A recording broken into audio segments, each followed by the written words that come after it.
प्यारे बच्चों, good morning. कैसे हैं आप लोग? स्वच्छ हैं? आज हम आप लोग के सामने लेकर के आए हैं मैथ का ऑल फार्मूला का वीडियो, जिसमें आप लोग को मैट्रिक जो बोर्ड एग्ज़ाम होती है उस बोर्ड एग्ज़ाम में 15 नंबर का रामबाण है बच्चे। अगर समस्त विद्यार्थीगण जो इस वीडियो को देख रहे हैं या जो YouTube के माध्यम से जो विद्यार्थी पढ़ रहे हैं पढ़ेंगे, वो बच्चे ये जो वीडियो है मैथ का जो फार्मूले, ये सारे विद्यार्थीगण अपनी कॉपी में लिख लेंगे और लिख लेने के बाद इसको रिमेंबर कर लेंगे, ताकि आने वाला जो एग्ज़ाम है मैट्रिक बोर्ड एग्ज़ाम, जिसमें वो विद्यार्थी 15 नंबर का ऑब्जेक्टिव प्रश्न और इसके साथ साथ सब्जेक्टिव प्रश्न को आसानी पूर्वक से बना सकते। प्यारे बच्चों, आप लोग जानते हैं कि मैथ का रीढ़ होता है फार्मूला। अगर फार्मूले याद नहीं है तो आप मैथ में कुछ कर नहीं पाएंगे। इसलिए बच्चे, आप फार्मूला को एकदम जरूर से जरूर लिख करके याद किया करें। हम आपके साथ हैं। और बच्चे, इसके साथ साथ बता देते हैं कि वैसे विद्यार्थी जो चैनल को सब्सक्राइब नहीं किए हैं, वो लाल बटन को दबा करके जो घंटी आएगा, घंटी को अवश्य बजा देंगे। आओ अब हम लोग चलते हैं। सबसे पहला मैथ में जो भाग है जिसका नाम है वास्तविक संख्या, इंग्लिश में बोलते हैं रियल नंबर। उसके बाद बच्चे आते हैं, तुम लोग को सेकंड में मिलेंगे बहुपद, इंग्लिश में बोलते हैं पोलिनोमियल्स। इसके बाद थर्ड में तुम लोग को मिलेंगे दो चर वाले रैखिक समीकरण, linear equation in two variables. तो आओ एक एक करके इसके बाद आगे लगातार इसी रूप से है, तो हम एक एक करके सारे सूत्र के बारे में जानकारी प्राप्त करते हैं। रियल नंबर में चलते हैं। रियल नंबर में एक आता है, इसमें प्राकृत संख्या, इसमें आएंगे सम संख्या, इसमें आएंगे विषम संख्या, इसमें आएंगे भाज्य संख्या, इसमें आएंगे अभाज्य संख्या, इसमें आएंगे रूढ़ संख्या, इसमें आएंगे परिमेय संख्या, इसमें आएंगे अपरिमेय संख्या। तो हम लोग जाने कि कौन सबसे छोटी सम संख्या है, प्राकृत संख्या है, अभाज्य संख्या है, भाज्य संख्या। तो देखते हैं। सबसे पहला पॉइंट ये आ गया यहाँ पे, यूक्लिड विभाजन एल्गोरिदम, जिसका दूसरा नाम है भाग एल्गोरिदम। प्यारे बच्चों, यूक्लिड थे, एक गणितज्ञ थे। उन्होंने एक थ्योरम दिया। वो थ्योरम दिए थे जो है a बराबर बी क्यू प्लस आर। इसका एक शर्त होता है 0 is greater than equal to R is greater than B. कहने का अर्थ हुआ ये कि 0 से बड़ा होनी चाहिए आर, अगर बड़ा नहीं है तो 0 के बराबर होनी चाहिए, और आर से भी बड़ा होनी चाहिए बी।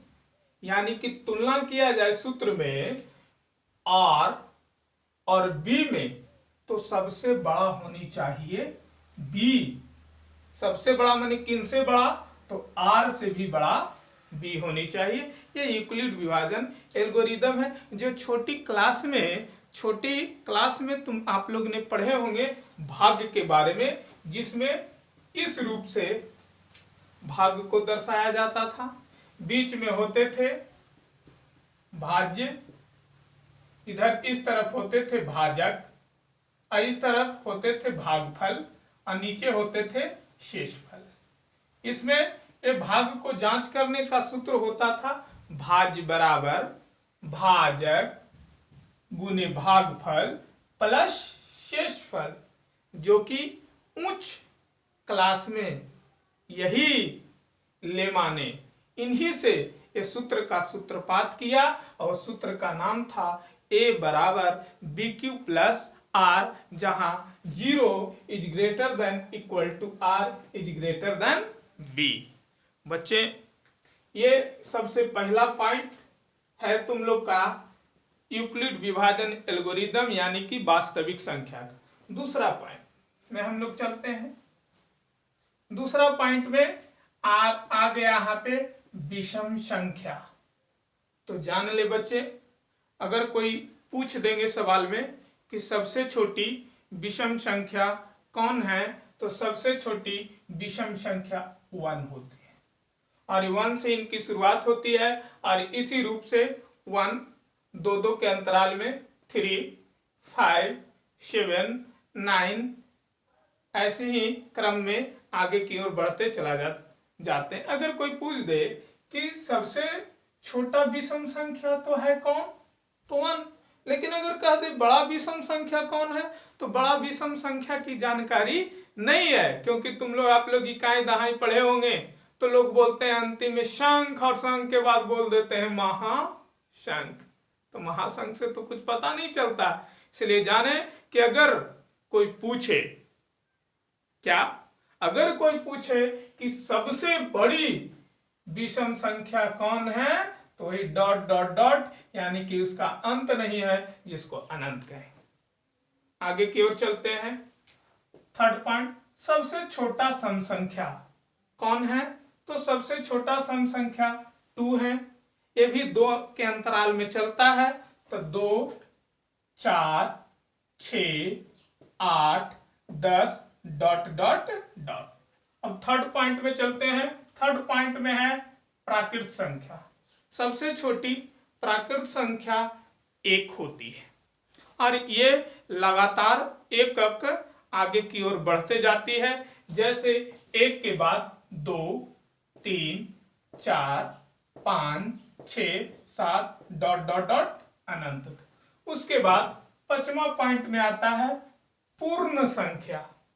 पूर्ण संख्या, तो पूर्ण संख्या होते हैं प्राकृत संख्या की शुरुआत 1 से होती है और इसमें अगर 0 आगे लगा दिया जाता है, 0 को शामिल कर लिया जाता है, तो पूर्ण संख्या बन जाता है। तो सबसे छोटी पूर्ण संख्या 0 होती है।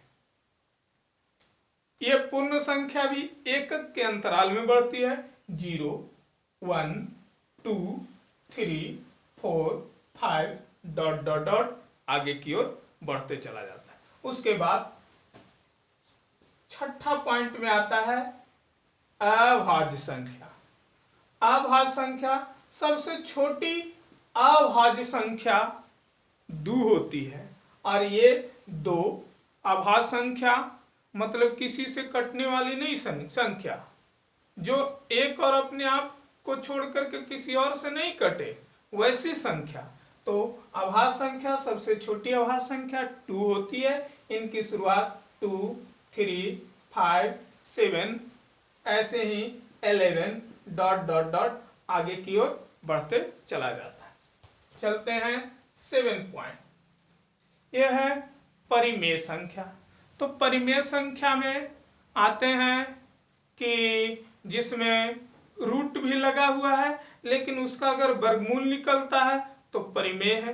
तो परिमेय में प्लस वाले भी आते हैं, माइनस वाले भी आते हैं, बटा वाले भी आते हैं, रूट वाला भी आते हैं। लेकिन रूट में कौन, जिनका वर्गमूल निकालने पर जिनका वर्गमूल निकल जाता है वो सब के सब होते हैं परिमेय संख्या। जैसे एग्जाम्पल में देखेंगे -9 0 -1/3, यहाँ तक तो माइनस है, 1 2 1/4 √4 डॉट डॉट, यहाँ √4 है, रूट में है लेकिन 4 का वर्गमूल होता है 2, वर्गमूल निकल गया। ये सब परिमेय संख्या है। इसके बाद अपरिमेय संख्या में कौन कौन आएंगे? अपरिमेय संख्या वही आएंगे जिसमें रूट लगे हुए होंगे और उनका वर्गमूल निकालने पर पूरा पूरा वर्गमूल नहीं निकलता है। जैसे अपरिमेय संख्या में आ गए √3 √5 √6 √50 √20 डॉट डॉट डॉट, ऐसे जितने हैं सब के सब अपरिमेय संख्या होते हैं। इसके बाद इसमें एक सूत्र है पॉइंट नंबर 9 में, महत्तम समावर्तक गुने लघुत्तम समापवर्तक बराबर पहली संख्या गुने दूसरी संख्या। महत्तम समावर्तक को संक्षेप में मसा कहते हैं और इंग्लिश में संक्षेप में मसा को HCF कहते हैं, जिसका पूरा नाम हाईएस्ट कॉमन फैक्टर होता है। इनटू लेसर, लघुत्तम समावर्तक का संक्षेप हुआ, इसका इंग्लिश में संक्षेप हुआ LCM, इनका पूरा नाम है लोएस्ट कॉमन मल्टीपल, बराबर पहली संख्या का संकेत A और दूसरी संख्या का संकेत B होता है। यहाँ हम संक्षेप में इस रूप में भी बोल सकते हैं HCF इंटू LCM बराबर A गुना B। अगर मसा को निकालना है तो लसा को ले चले जाओगे बराबर के उस तरफ, यानी कि मसा बराबर फार्मूला होगा लसा पहली संख्या, लसा नहीं, पहली संख्या गुने दूसरी संख्या, और ये नीचे चला आएगा। चलो आगे की ओर बढ़ते हैं 10 पॉइंट में। यह है सह अभाज्य संख्या। सह अभाज्य संख्या क्या होते हैं? सह अभाज्य संख्या होते हैं अगर दो संख्या दिए हुए हैं और वो दोनों संख्या का निकाल दिए मसा, यानी कि महत्तम समापवर्तक, महत्तम समापवर्तक निकाले और अगर दोनों का महत्तम समापवर्तक आ गया 1, तो हम कह देंगे कि वो दोनों संख्या है जो सह अभाज्य संख्या है। देखेंगे यहाँ पे, जब दो संख्याओं का मसा 1 हो तो दोनों एक दूसरे के सह अभाज्य संख्या कहलाते हैं। जैसे एग्जाम्पल दिया हुआ है, 2 में 16 और 9 है, ये दोनों के मसा निकालेंगे 1 आएगा। 10 11 है, मसा निकालेंगे 1 आएगा। 5 4 है, मसा निकालेंगे 1 आएगा। अब चलते हैं नेक्स्ट पॉइंट 11, वो है कि अगर दो ले लेंगे लगातार, क्रमिक लगातार ले लेंगे, चाहे वो सम संख्या हो, चाहे वो विषम संख्या हो, चाहे वो प्राकृत संख्या हो, अगर दो लगातार विषम संख्या लेते हैं या प्राकृत संख्या लेते हैं या अभाज्य संख्या लेते हैं, तो उनका अगर मसा निकाला जाएगा तो उनका मसा 1 होता है। जान ले बच्चे, अगर मान लो कि बोर्ड एग्जाम में आ गए कि दो क्रमिक विषम संख्याओं या सम संख्याओं या प्राकृत संख्याओं या अभाज्य संख्याओं का मसा कितना होता है, तो उनका मसा 1 होता है। और इसके बाद आगे की ओर बढ़ते हैं। अगर प्रश्न में आ गए कि दो लगातार सम संख्याओं का मसा कितना होता है, तो दो लगातार सम संख्याओं का मसा 2 होता है। दो लगातार सम संख्याओं का मसा 2 होता है। जैसे 4 और 6, इसका मसा निकालेंगे तो इसका मसा आएगा 2।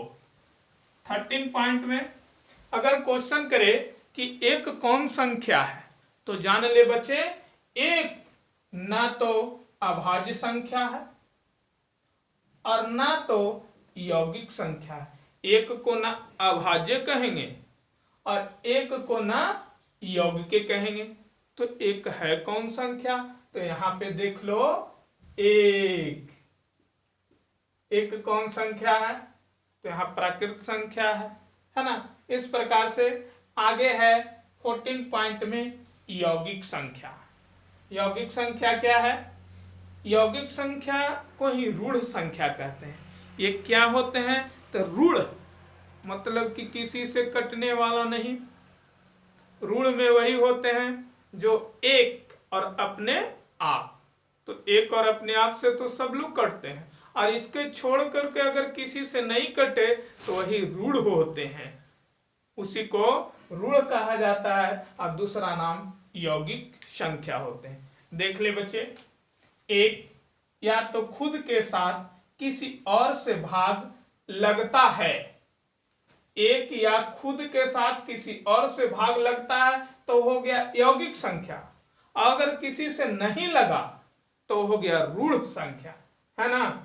तो इसके बाद आगे चलते हैं 15 पॉइंट में। 15 पॉइंट है, ये बताया गया है कि किसका दशमलव प्रसार शांत होता है।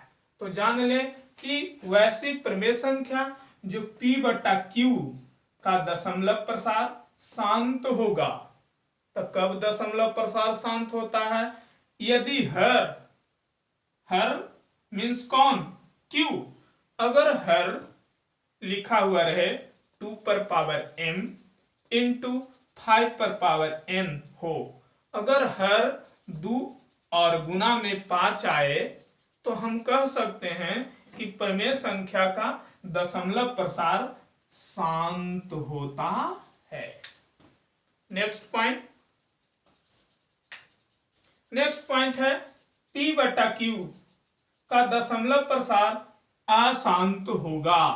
कब होगा? P/Q का दशमलव प्रसार अशांत कब होगा? जब हर का मान 2m इंटू 5n के रूप में लिखा हुआ नहीं होगा।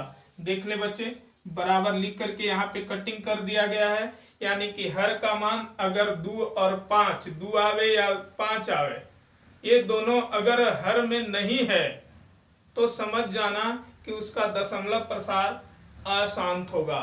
और अगर हर में केवल 2 आ गया तो भी दशमलव प्रसार शांत, केवल 5 आ गया तो भी दशमलव प्रसार शांत, और 2 और 5 दोनों आ गए तो भी दशमलव प्रसार शांत, और इसके छोड़ करके अगर कुछ भी आ गए तो उसका दशमलव प्रसार होगा अशांत। इस प्रकार से ये वास्तविक संख्या में इतने सारे महत्वपूर्ण बिंदु हैं 16 को, और ये बिंदु याद करेंगे 2 नंबर इनसे प्राप्त हो जाएंगे।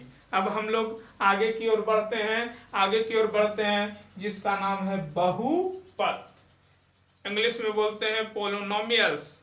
बहुपद में जान ले मुख्य पॉइंट कि बहुपद में बहुत सारे बहुपद होते हैं।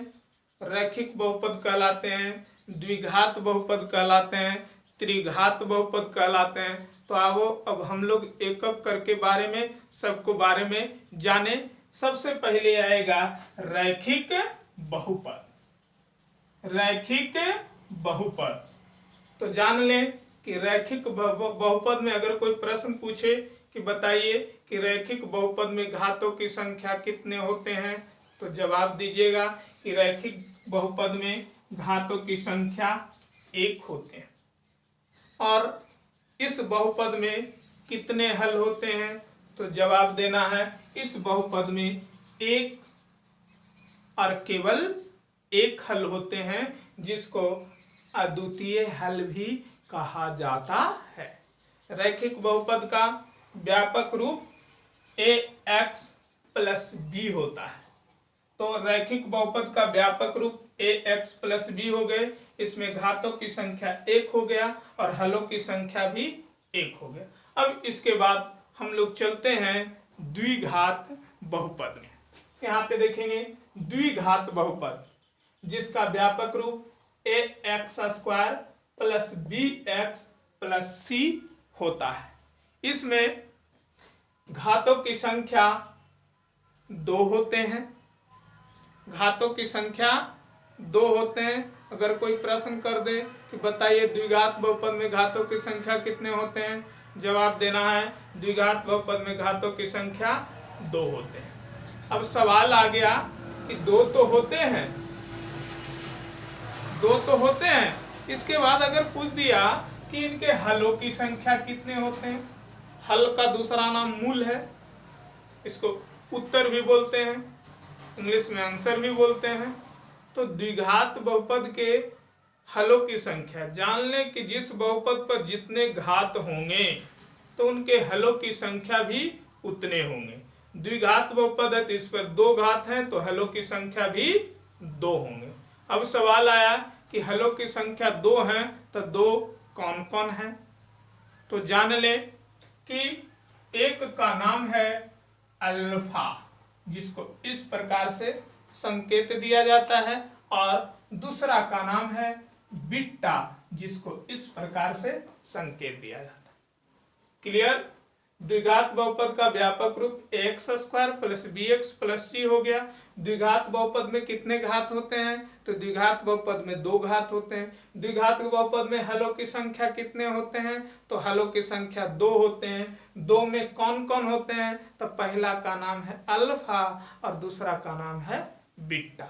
अब यही अल्फा और बीटा से सूत्र का निर्माण होता है, और इसका सूत्र है जो एकदम बोर्ड एग्जाम में इससे बहुत सारे प्रश्न बनते हैं एग्जाम के। इसलिए ये VVI ये फॉर्मूला हो गए द्विघात समीकरण का, जिसकी जानकारी मिल रही है आपको। 19 फॉर्मूला मूलों का योग। हम लोग जाने कि मूल 2 होते हैं, एक अल्फा और दूसरा बीटा। तो ये दोनों का योग, यानी कि इनको संक्षेप में बोलेंगे अल्फा प्लस बीटा। मूलों का योग अल्फा प्लस बीटा बराबर फार्मूला होता है -b/a। इसके बाद योग हो गया। योग के बाद आते हैं गुणनफल। फार्मूला नंबर 20, मूलों का गुणनफल अल्फा इंटू बीटा बराबर फार्मूला होते हैं c/a। अब जान ले बच्चे कि a क्या है, b क्या है, c क्या है। समस्या आ रही होगी ए बी सी में, तो देख लो द्विघात बहुपद को। बहुपद से सारा स्पष्ट हो जाएगा। द्विघात बहुपद में देखेंगे व्यापक रूप को, लिखा हुआ ए एक्स स्क्वायर। तो ए कहाँ पे आए? एक्स स्क्वायर का गुणांक है। एक्स स्क्वायर के गुना में, यानी कि एक्स स्क्वायर के आगे गुना में जो होंगे वो ए का वैल्यू होंगे। बी चलते हैं, बी यहाँ पे देख लेंगे। बी वही होते हैं, b होता है x का गुणांक, यानी कि x के आगे गुना में जो होते हैं वो b का वैल्यू होता है। और c होते हैं कौन? तो जो लास्ट में रहते हैं, जिसको अचर पद बोलते हैं, वो c होता है। अब जानकारी मिल गई कि a क्या है, b क्या है और c क्या है ना। अब आगे की ओर चलते हैं। 21 द्विघात बहुपद लाने का सूत्र। द्विघात बहुपद लाने का सूत्र होता है a into x square minus alpha plus beta into x plus alpha into beta. ये सूत्र से द्विघात बहुपद आ जाते हैं। अगर द्विघात बहुपद लाने के लिए कहा जाएगा तो ये सूत्र लगाएंगे, तुरंत द्विघात बहुपद आ जाएगा। इसके बाद फॉर्मूला नंबर 22। अब द्विघात बहुपद से चले गए त्रिघात बहुपद में, जिनमें चर राशि के ऊपर घातों की संख्या रहेंगे 3। तो इसमें सब चीज 3-3 होंगे। घातों की संख्या 3, हलों की संख्या 3, है ना। चलो देखते हैं बच्चे। त्रिघात बहुपद का व्यापक रूप होता है ax³ plus bx² plus cx plus d। ax³ plus bx² plus cx plus d, ये त्रिघात बहुपद का व्यापक रूप हो गया। और व्यापक रूप से ही a b c d का पता चलता है कि ये क्या है, b क्या है, c क्या है, d क्या है। इसके बाद अगर कोई प्रश्न पूछे कि त्रिघात बहुपद में घातों की संख्या कितने होते हैं, तो त्रिघात बहुपद में घातों की संख्या 3 होते हैं। और त्रिघात बहुपद में हलों की संख्या कितने होते हैं, तो त्रिघात बहुपद में हलों की संख्या भी 3 होते हैं। अब 3 होते हैं तो कौन कौन होते हैं, तो एक का नाम है अल्फा, जिसका ए संकेत हो गया। दूसरा का नाम है बीटा, जिसका ए संकेत हो गया। और तीसरा का नाम है गामा, तो जिसका ए संकेत हो गया। अब ये इससे त्रिघात बहुपद से सूत्र बनते हैं। तो सबसे पहला सूत्र है 23 में मूलों का योग। मूलों का योग संक्षेप में होता है alpha plus beta plus gamma. इसका भी फार्मूला होता है -b/a। जान ले बच्चे, द्विघात बहुपद में भी मूलों का योग निकालने का फॉर्मूला माइनस बी बटा ए ही होता है, और त्रिघात बहुपद में भी मूलों का योग alpha plus beta plus gamma निकालने का फॉर्मूला माइनस बी बटा ए ही होता है। लेकिन द्विघात बहुपद में बी होता है एक्स का गुणांक और ये होता है एक्स स्क्वायर के गुणांक, लेकिन त्रिघात बहुपद में ये बी होता है, यहाँ पे देख लेंगे बी होता है एक्स स्क्वायर का गुणांक और ए होता है एक्स क्यू के गुणांक। एक्स क्यू के गुणा में आगे वाले हैं जो ए कहलाते हैं और एक्स स्क्वायर के आगे में जो है वो बी का वैल्यू होता है और एक्स के जो आगे में है वो सी का वैल्यू होता है और लास्ट में जो अचर पद हैं वो डी का वैल्यू होता है। इसके बाद चलते हैं 24 फार्मूला में मूलों का गुणनफल, जिसको संकेत देते हैं alpha into beta into gamma. Alpha into beta into gamma बराबर फार्मूला होता है माइनस डी बटा ए। अब तो आपको जानकारी है कि डी क्या है और ए क्या है। इसके बाद 25 फार्मूला, ये फार्मूला है alpha into beta plus beta into gamma plus gamma into alpha बराबर फार्मूला होते हैं सी बटा ए। तो सी क्या है, तो सी है एक्स का गुणांक, ए क्या है तो एक्स क्यू का गुणांक ये है। इसके बाद 26 फार्मूला त्रिघात बहुपद लाने का सूत्र। तो त्रिघात बहुपद लाने का सूत्र होता है a into x cube minus alpha plus beta plus gamma into x square plus alpha into beta plus beta into gamma plus gamma into alpha into x minus alpha into beta into gamma. इस सूत्र के जरिए हम त्रिघात बहुपद को लाते हैं और ऊपर जो दिया हुआ था ये सूत्र के जरिए द्विघात बहुपद लाते हैं। इसके बाद द्विघात बहुपद की सारे फॉर्मूले हो चुके हैं। अब तीसरा है वो आते हैं दो चर वाले रैखिक समीकरण युग्म। तो प्यारे बच्चों, आप लोग पहले पूर्व के वीडियो जो तैयार किया गया था इसके बारे में जानकारी दी गई थी। उस समय बताया गया होगा कि दो चर वाले रैखिक समीकरण को हल करने की मुख्य 3 विधियां हैं, ऐसे जनरल 5 होता है। यहाँ पे देखेंगे दो चर वाले रैखिक समीकरण 27 फार्मूला हल करने की, दो चर वाले रैखिक समीकरण को हल करने की 5 विधियां, जिसमें से पहला विधि है तुलनात्मक विधि, दूसरा विधि प्रतिस्थापन विधि, तीसरा विधि लुप्तीकरण विधि जिसका दूसरा नाम विलोपन विधि है, चौथा विधि ब्रजगुणन विधि और पांचवा विधि अनुपात निर्णय विधि होता है। जिसमें बच्चे पूर्व के वीडियो में आप लोग को विलोपन विधि के बारे में एक्सप्लेन किया गया था और बहुत सारे प्रश्न भी दिए गए थे बनाने के लिए। अब देखिए ये जो सूत्र लिखा गया है ये ब्रजगुणन विधि से तैयार होता है। ब्रजगुणन विधि से मैथ बनाने का सूत्र x का मान निकालने का है B F minus C E बटा A E minus B D और y निकालने का सूत्र होता है C D minus A F बटा A E minus B D.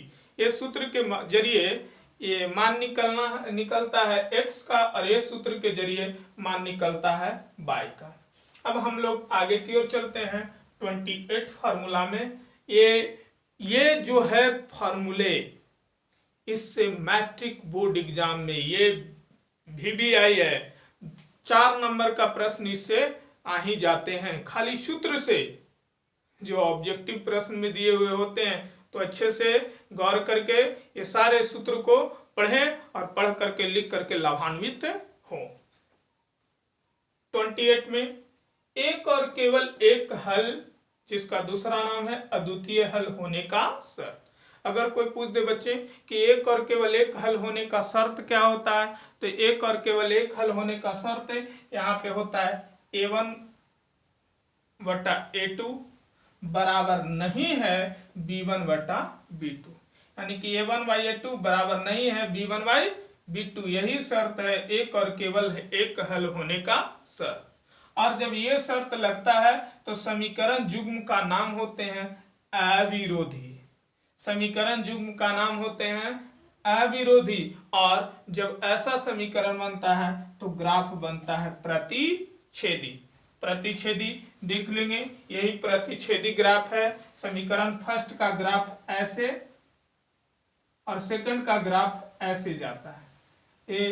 तो इससे कई रूपों से प्रश्न बनेंगे। अगर कोई पूछ दे कि बताइए प्रतिच्छेदी, अगर ग्राफ प्रतिच्छेदी हो तो समीकरण युग्म के नाम, समीकरण युग्म क्या होंगे? तो समीकरण युग्म का नाम होगा अविरोधी।